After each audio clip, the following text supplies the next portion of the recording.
What is good, Raider Nation? It's your boy Raider Alex back with yet another video for you guys. Anybody that is new to the channel, you guys love Raider related content just like this, make sure to like, comment, subscribe to the channel. That being said, let's jump right into the topic of this video. The Las Vegas Raiders attacked the 2025 NFL Draft with a purpose, and I think they have a new identity moving forward under John Spytek and head coach Pete Carroll. Overall, this draft, they landed a mix of instant impact stars and also high upside projects to reshape this roster. This draft class has a blend of grit, athleticism, and long-term potential. So here's a breakdown of all 7 rounds, highlighting each player's key traits and whether or not I think the Raiders made a good selection. But to start this off, let's just go with our first round pick in day 1. And with this pick, the rumors were true. All the buzz and speculation that the Raiders really liked Ashton Jeanty that we heard throughout months, it came to fruition. The Raiders selected the standout running back out of Boise State, a 5'8", 211-pound running back with elite vision, contact balance, speed, rushed for over 2,600 yards last season, 29 total touchdowns, had 170 missed tackles last season, breaks tackles left and right, does a great job finding lanes and exploding for big plays. Overall, a solid pass catcher, high football IQ, high character type of football player. And he was a kid that throughout his early ages, he had to move a lot, even went overseas at one point. So this is a high leadership type of guy. And overall, I mean, I think the Raiders, they did not mess up this pick. It's a good selection. I understand some of you are going to think that, the running back position, there was more talent available, that maybe it wasn't the best in terms of positional value. But I think the way the board panned out for the Raiders, he was by far the best player on the board. You can make an argument that he was the only blue chip player on the board at that point. The running back position was a big position of need, so the Raiders addressed it by taking the best running back in this class. And look, I understand this running back class was pretty loaded, but I think it is something to say too that for most people, Ashton Jeanty was the clear running back 1. He had a crazy production last season, was very close to winning the Heisman Trophy award. And Pete Carroll, he's going to want to run the football just like he did in his Seattle Seahawks days. So why not go out and get the best running back? The way I look at this is, at the bare minimum, I see Ashton Jeanty being a top 10 running back, and he still has the upside to potentially be one of the best running backs in the league. We'll just have to see if he hits that potential or not. But the way I look at it is, especially when it comes to the first round, sometimes just don't overthink it. Take the best talent on the board. And the way I look at it, if the Raiders consistently every year in the first round drafted a player that became a top 10 player in their respective position, they are doing their job. If we keep doing that, this team will be in a good position moving forward. Hard to really argue against this pick. It's also a really safe pick. The floor with Jeanty is relatively high, is a big position of need. The Raiders made it simple and got the best player on the board. Now in day 2 of the draft, we started off having the 37th overall pick. We traded back on 2 different occasions, and at pick 58, the Raiders continue to go on the offensive side of the football. This time they picked wide receiver Jack Bech out of TCU. Now this is a guy that, I ain't gonna lie, it was a little bit of a surprise to me. I didn't think we were gonna go wide receiver this early, but when you talk about Jack Bech, he's a big body, 6'2", 215-pound receiver that has a tight end background. Started off his college football career with LSU as a tight end, eventually transitioned to the wide receiver position, and you can definitely tell in his game he has a big frame. He's not an easy guy to bring down either. A really physical player. He only had 1 drop in 91 targets in 24. He got a lot of production in the slot. He can also play on the outside too, but his best plays mainly came in the slot. He's a really physical player, hard to bring down post catch, has some yards after the catch potential. He's a pretty solid route runner too.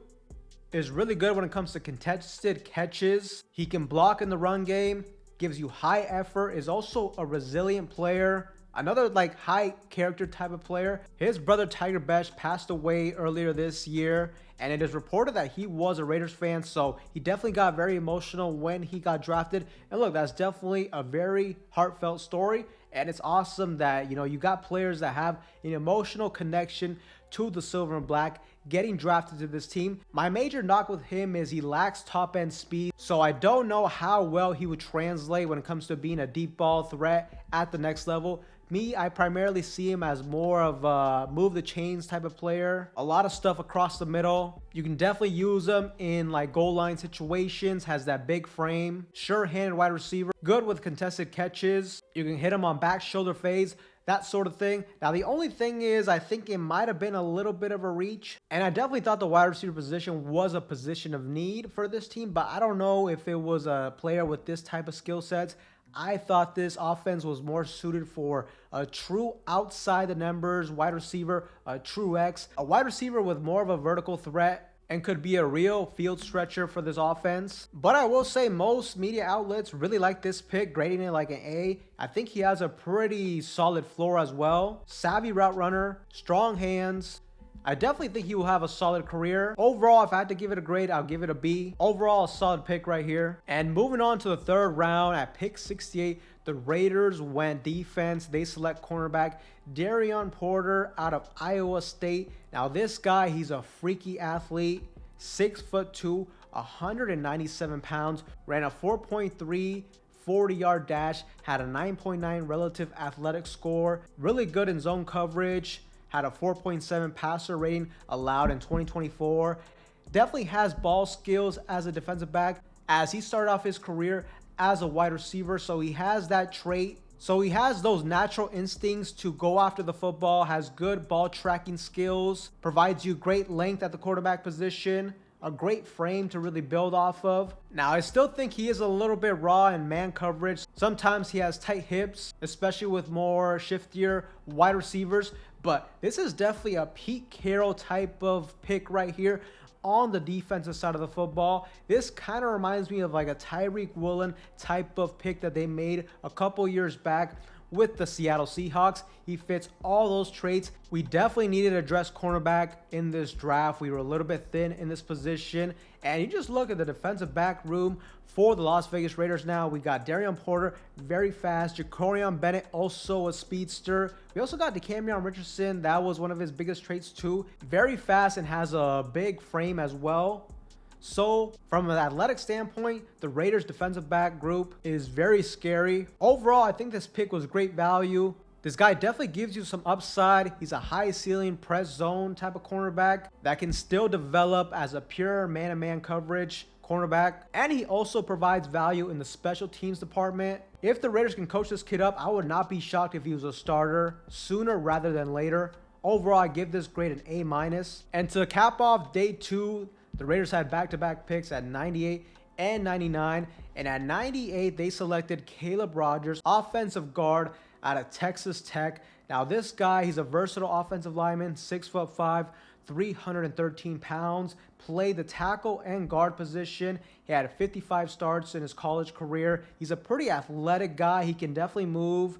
He will provide some value as a pulling guard or getting out in open space and like screen plays, especially with what Chip Kelly is going to try to do with a lot of pin and pull concepts. But this is a super versatile offensive lineman. He's had experience in all different areas on the offensive line, except for the center position, but everywhere else, at some point, he has played this. He's going to give really good depth at the guard position, and the Raiders definitely need this. Now, the only thing I've seen is a lot of people on their consensus board, they had him a little bit lower. This might have been a little bit of a reach, but I think this is a solid, safe pick. He's a high floor backup type of player, and really the guard position for the Las Vegas Raiders, especially that right guard position, is wide open, so he can definitely fight for a starting position in this offseason. We'll just have to see how he can develop.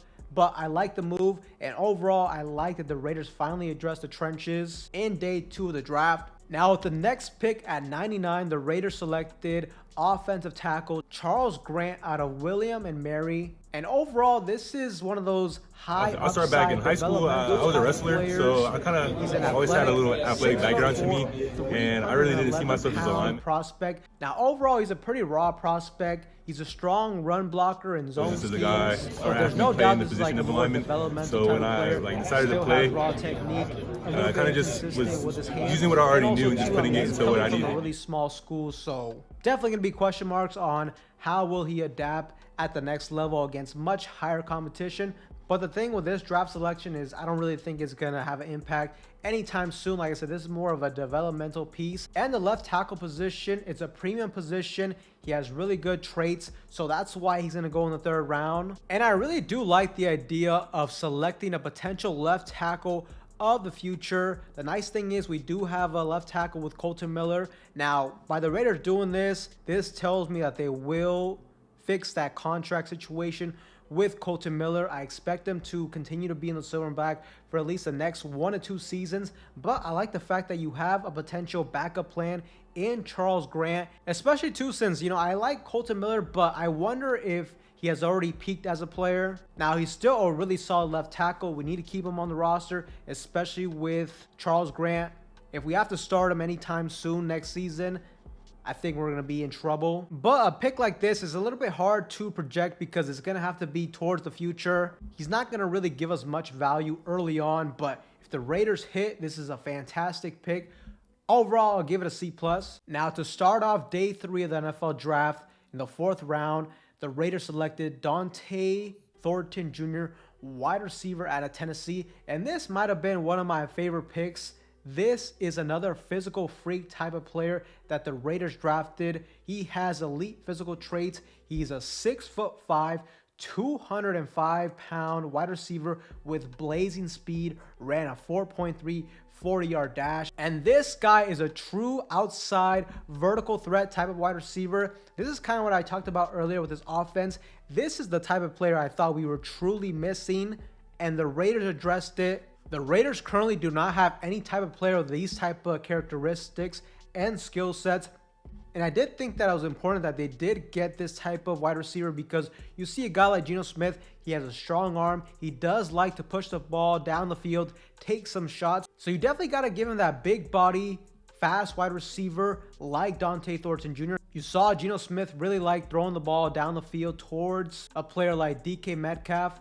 Now, the biggest knock to this guy's game is he's limited in his route tree. He is going to be a little bit of a developmental type of player, but really the speed he has, he should still be a threat whenever he's on the football field. You've seen consistently in college football, if he's matched up man-to-man with zero safety help over the top, he is always going to be a threat. A lot of draft analysts had him as one of their biggest sleepers, and this is definitely an Al Davis type of pick. And in day 3, I don't mind you swinging for the fences on high upside players like this. I will give this a B+ grade. Now, with the 135th overall pick, the Raiders selected Tonka Hemingway, defensive tackle, South Carolina. He is a 6'3", 285-pound defensive tackle, a little bit undersized, but he has a quick first step, versatile as well, has played in a bunch of different alignments on the defensive line. Pretty solid pass rusher, had 4 sacks and 29 pressures in 2024, has a solid swim move. He's not the best when it comes to run defense, and like I said, he is a little bit undersized, but I think this is definitely a solid pick.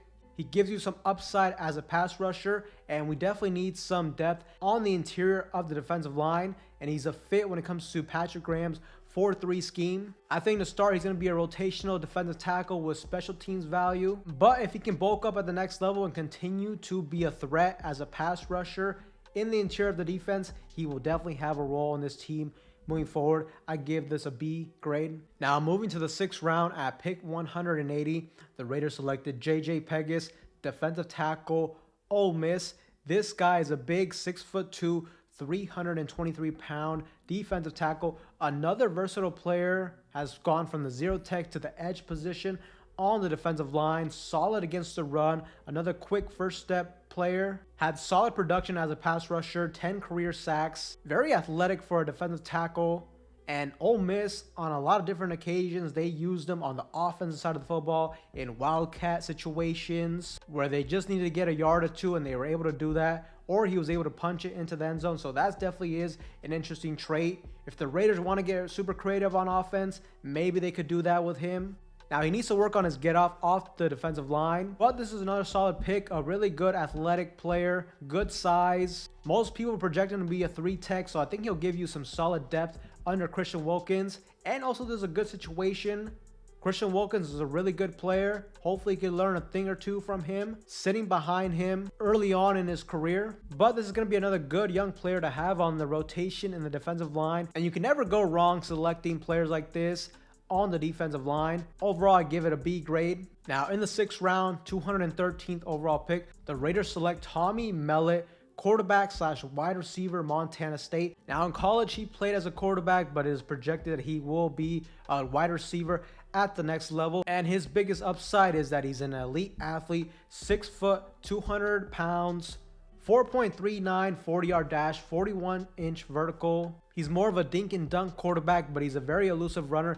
He nearly had 1,000 yards on the ground, and he was super productive at Montana State. Now, again, another small school. Hard to really know if that's going to translate to the next level, but he's a great athlete, and I could definitely see the Raiders, if they want to open things up on the offensive side of the football, he could be a gadget type of player. On trick plays, they could hand the ball off to him, and he can throw it, or he can just use his athleticism to get yards. Now, overall, this definitely wasn't my favorite pick, but I will say he's an elite athlete, and you know, that's kind of the trend of this NFL draft. They value these type of players. Now, he was super productive at Montana State. I'll give him that. Hard to really gauge, you know, a late round pick like this, a small school. And I will say too, I thought wide receiver was a position of need, but I don't know if we really needed to select 3 wide receivers. Seems a little bit excessive to me, but overall, I'll give this a C grade. Now, 2 picks later at 215, the Raiders selected another quarterback, Cam Miller out of North Dakota State. He's a dual threat, 6'1", 210-pound athlete. Had a good production at North Dakota State, but this is definitely going to be a developmental type of quarterback. Honestly, in day 3, I was hoping they're going to select a quarterback like Will Howard, but they go with Cam Miller. Really productive at North Dakota State, but kind of like Tommy Mellott, another small school type of guy.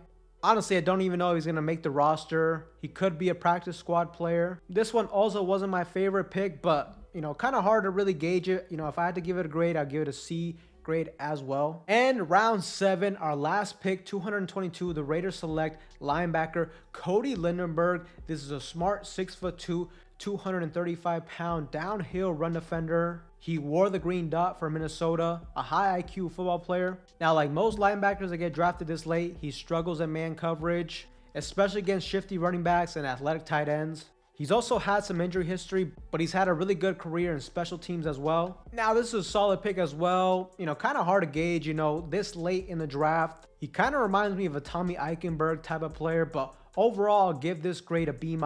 So as we can see, a lot of different players that the Raiders select. They got busy in the draft. Overall, the thing I liked about this draft is the Raiders did address some key needs: running back, wide receiver, cornerback, and the trenches, both on offense and on defense.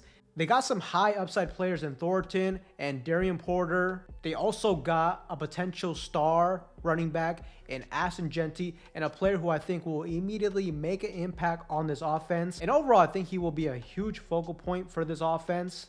Now, really the only picks that were head scratchers to me were Tommy Mellott and Cam Miller late in the 6th round. I also wasn't super high on Jack Bech, but you know, he's a solid player, and I will say a lot of people love this pick. I have watched this film. He is a solid player. If you haven't done so, make sure to subscribe to the channel. Very soon we're gonna have a film study coming out on him, but I do love his story. And the pick also kind of fits the identity of what the Raiders were building this year in the draft. And that is my biggest takeaway with the draft. In the first NFL draft of John Spytek and Pete Carroll, they made it an emphasis to address this team in a big way when it comes to athletic players. And the Raiders finally have an identity, and that is going to be a strong, physical, athletic football team. With these draft picks, the Raiders got younger, they got faster, and they got more physical. Pete Carroll is going to want to run the football down opposing defenses' throats, and Ashton Jeanty is the perfect player to do that. They also got players that are going to be hard to bring down